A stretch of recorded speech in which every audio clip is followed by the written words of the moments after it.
So our first DLC offering is called First Strike. It releases February 1st. It has 5 new levels in it, 4 brand new multiplayer maps, as well as a zombie level called Ascension. Kowloon is inspired by the single-player campaign level that was also set in Kowloon City, China, but the actual design and the layout and the geometry in the map is built from the ground up for MP. Kowloon is the only map that has zip lines, which will allow players to quickly get from point A to point B. The trade-off to that is that you're completely exposed while you're on the zip line. You can't use your weapon. It's going to get you to your location much faster, but there's also the risk that you're going to get shot.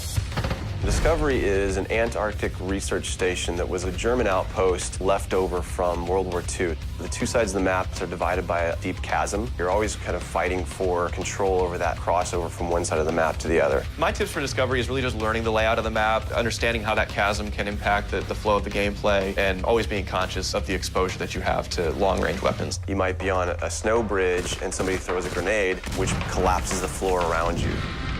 Our large map is Berlin Wall. This focuses on the checkpoint Charlie area of Berlin. It puts you fighting on the two different sides of the wall. So you've got East Berlin versus West Berlin kind of thing going. Berlin Wall has certain attributes about it that if you use it right, you're going to have the competitive edge over your opponents. It has a lot of very long view distances. It's a really great map for snipers. There's some good high points, some good elevation there. And one of the unique aspects about Berlin Wall is that there's the no man's land in the middle. You can take the risk of going through no man's land to get a faster route, but there's a good chance you're going to get mowed down by the auto turrets.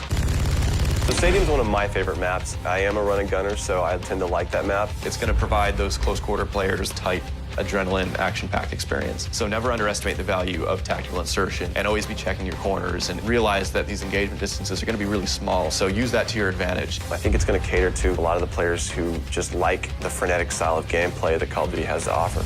One of the big agendas with this map pack is we wanted to listen to the feedback that people have been giving about all the maps they've been playing with the release of the game. They want more verticality, more sniper opportunities. They really love the interactivity that we did. These are components that we wanted to bring back in a pretty big way in the first DLC offering. First Strike is going to be available February 1st for 1,200 Microsoft points, and it'll be available on Xbox 360 first.